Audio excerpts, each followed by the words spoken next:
Noam Chomsky, the renowned linguist, philosopher, and political activist, has spent decades dissecting power structures and their impact on society.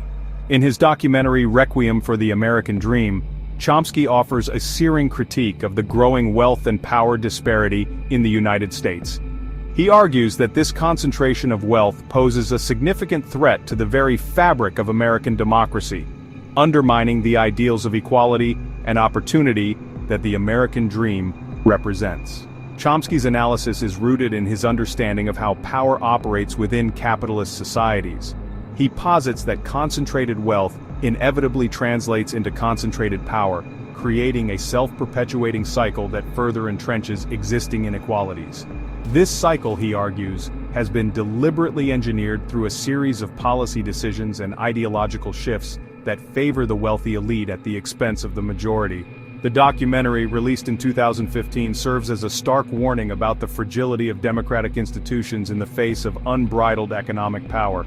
Through a combination of interviews, archival footage, and insightful commentary, Chomsky lays bare the mechanisms by which the American dream has been systematically dismantled, leaving in its wake a society increasingly defined by inequality and injustice. At the heart of Chomsky's argument lies the fundamental premise that the concentration of wealth leads inexorably to the concentration of power. This concentration of power, in turn, is used to further concentrate wealth, creating a vicious cycle that undermines democratic principles and exacerbates social inequalities.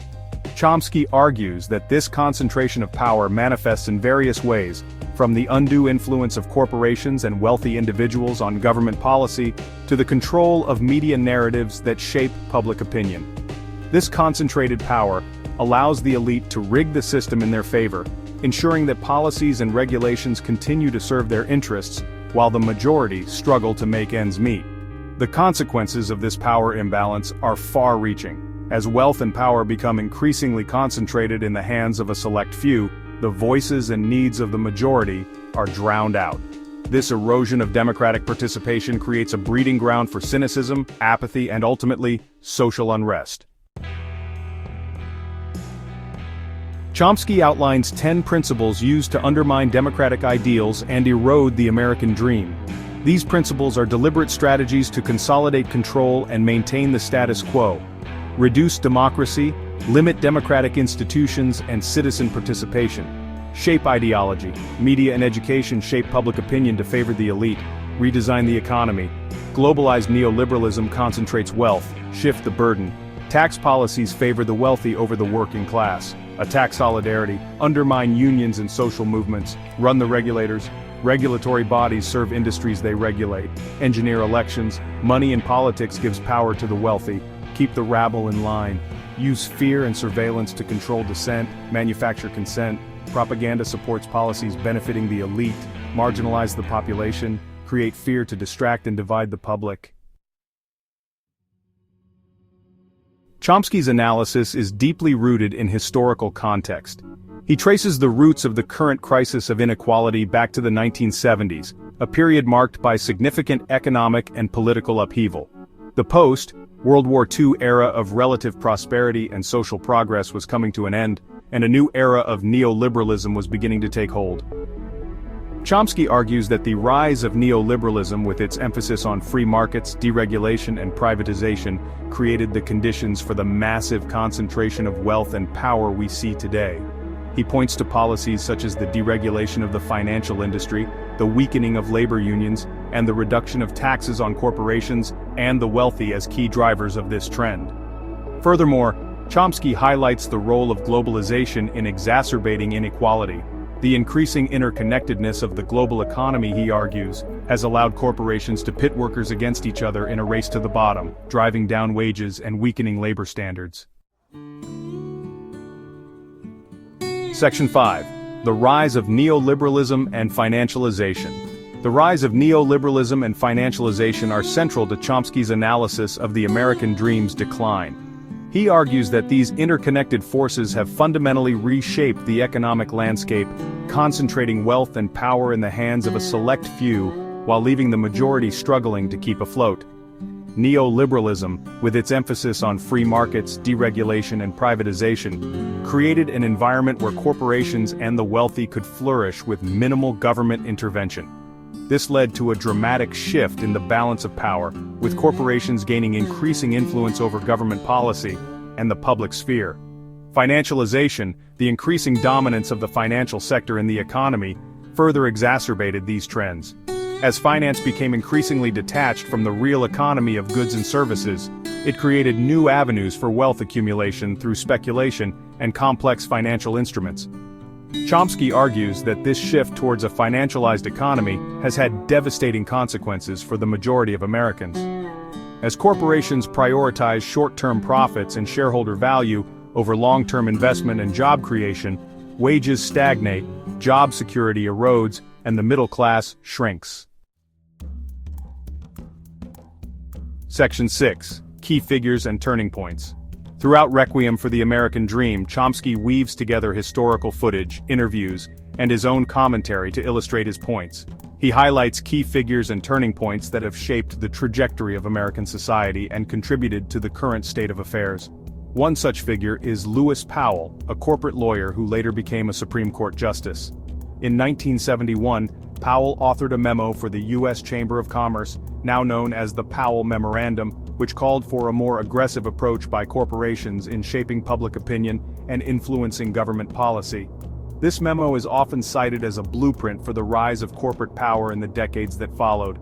Another significant event Chomsky highlights is the formation of the Trilateral Commission in 1973. This non-governmental organization, composed of influential individuals from North America, Europe, and Japan, aimed to foster closer cooperation among these regions. However, critics, including Chomsky, argue that the Trilateral Commission represents the interests of a global elite and seeks to advance a neoliberal agenda that benefits the wealthy at the expense of the majority. Section 7. The Power of Small Deeds, a Chomskyan Insight. Despite the bleak picture he paints of a system rigged against the many, Chomsky ends Requiem for the American Dream on a note of cautious optimism. He reminds viewers that history is not predetermined and that ordinary people have the power to challenge the status quo and create a more just and equitable society.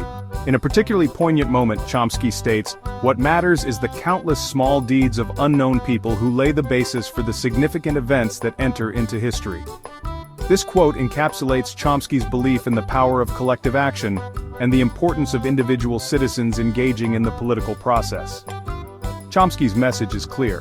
While the challenges we face are significant, they are not insurmountable.